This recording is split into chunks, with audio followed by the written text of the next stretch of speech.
About 6 months later, I decided that this was a pursuit that could keep me busy for the rest of my life. Now, I had no idea how I was going to make a living at it. You know, that was the last thing on my mind. I went back to America, lived and worked in my parents' barn. The hair started to get longer right away. I made my first batch of paper. Filled up a van with paper-making equipment and drove around the country demonstrating Japanese-style paper-making. This is at the Library of Congress.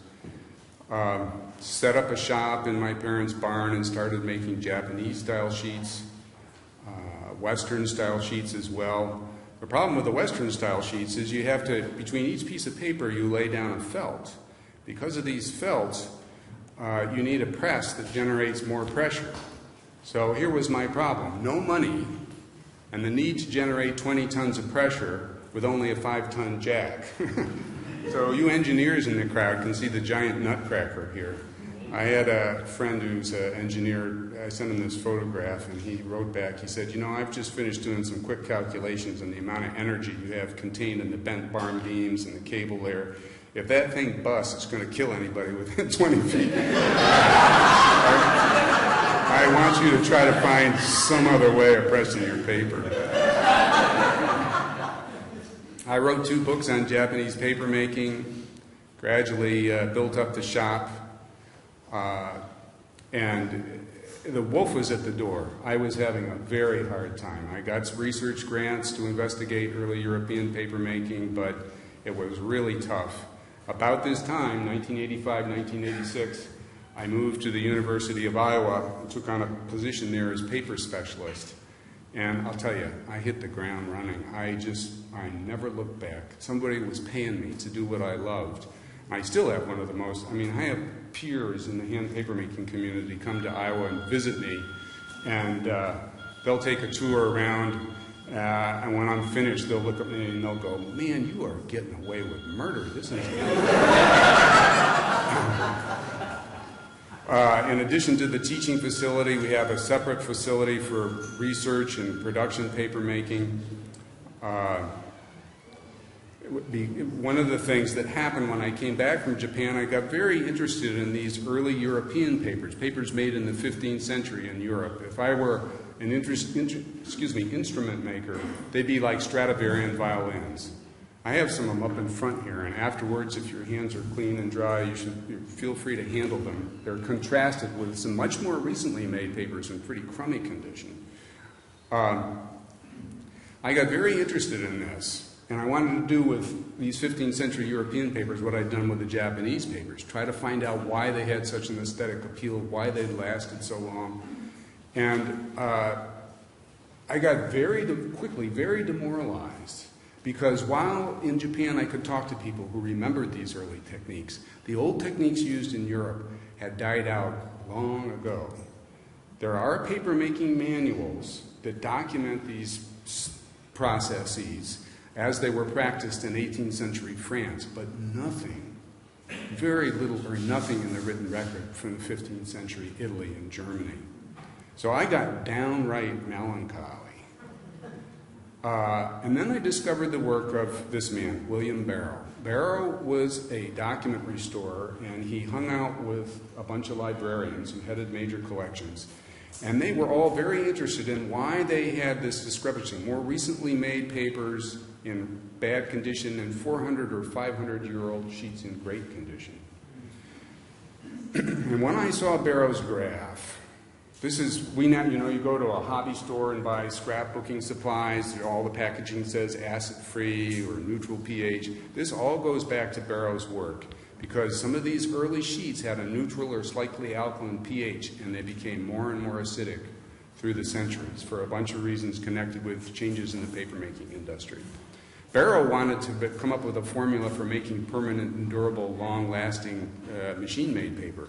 I looked at this and I thought to myself, how come he didn't test paper from the 1400s? That's when the really great stuff was made. Well, the reason was all his tests were destructive. And I knew that I was going to have to collaborate with people at other institutions and develop some non-destructive instrumentation that would allow me to go into rare book libraries and test some of this early stuff.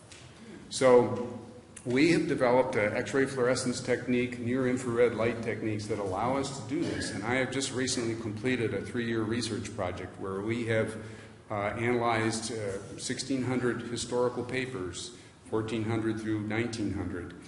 And darned, if these early sheets don't have a lot more gelatin in them than papers made in subsequent centuries. Now, they would dip the finished paper into a warm gelatin solution so you could write on it with a pen.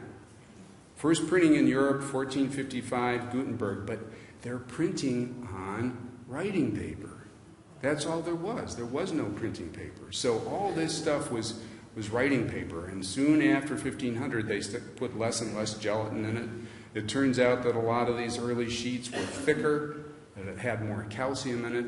So like Barrow's work, Barrow and I got the paper to speak. You know, and it's like archaeology. If you figure out how to decipher the information, the objects have a lot to tell you about how they were produced. The big question is, well, why this big change around 1500? The people who were printing books at this time were trying to make imitation manuscript books. The whole reference point for what a book was a hand-copied manuscript book. This is the Gutenberg Bible. The letter forms looked like hand-copied manuscripts. The cap letters were still being rubricated by hand. And I think the paper makers were trying to make imitation parchment or vellum. And you do that by putting a lot of gelatin in the paper. You make it thicker. You'll see that some of these feel pretty hefty and substantial compared to a lot of typical modern paper. Very quickly, I also was involved in a project to produce handmade paper, or that is to say, our group at the University of Iowa Center for the Book made handmade paper that was now sits beneath the Charters of Freedom in new encasements at the National Archives Rotunda in Washington, D.C., that is to say, the Declaration of Independence, Constitution, and the Bill of Rights. And next time you're in Washington, if you haven't been to the Rotunda lately, you should go and visit it because it's a wonderful place. Quiet, the light inside is kind of cool. There's a real atmosphere of reverence. And if you wait your turn in line, you can get your face right up close to these documents. And there's no signage about this, but if you lean over to the side, you can see a layer of white paper and you can say, "An Antiochian made that." And I'm damn proud of it.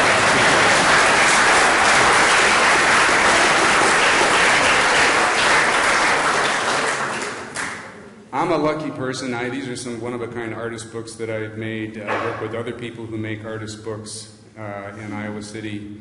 I work with people very interested in the book arts, but also a number of individuals who are very interested in the impact of the book on society and culture. So there's this bridge between hands-on people and academic scholars.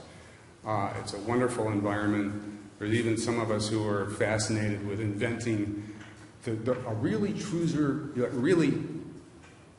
a truly user-friendly ebook, okay? I've got a problem with the iPad. I'm sorry. It's not user-friendly. It's not small. It doesn't fit in your pocket. And these things are being invented by people who really aren't looking back at what the Codex book was all about. You think about this a second, and the book does a couple of very interesting things. When you read, it can be a private act. Not when you're using your iPad. People can look right over your shoulder. And furthermore, the two covers of the book act as a protective enclosure for the book. So we're going in both directions, backwards and forwards, and it's a very exciting atmosphere. I feel very lucky to be involved in this whole process. Japanese papers, Islamic papers like these.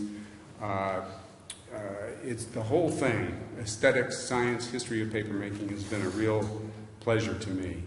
And I know that part of the reason I ended up doing with my life what I did is because of my liberal arts upbringing, my parents, and the events underway in American culture when I grew up.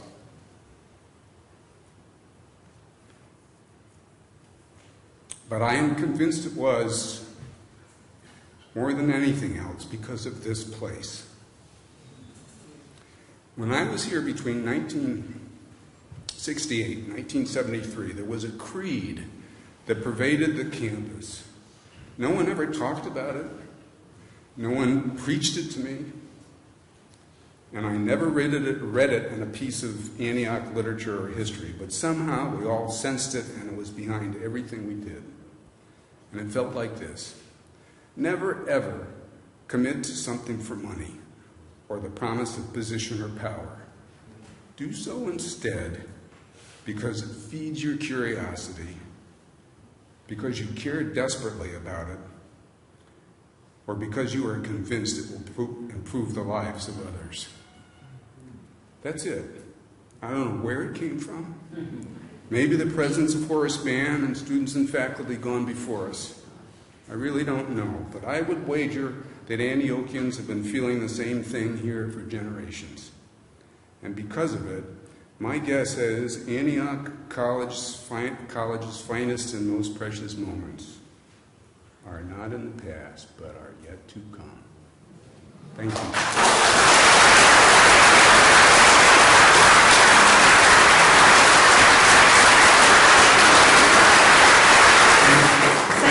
Thank you, everybody. I appreciate that, especially from you guys. And thank you for your passion. I mean, it is so exciting to hear someone who's truly doing what he loves. And I think there is time, probably about 5 minutes for a few questions. Hi. Yes. I'm Gene Milgram, class of '69. Did Public Works... I just had a discussion with Scott Sanders yesterday. We're trying to figure out the history of this for reasons I won't go into here. Did Public Works paint the murals on the Maple Garage?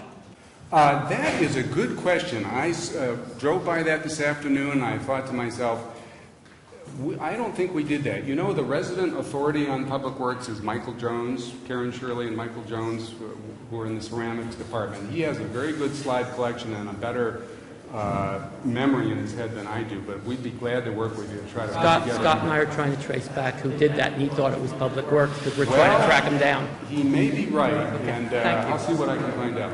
I'll talk to you later.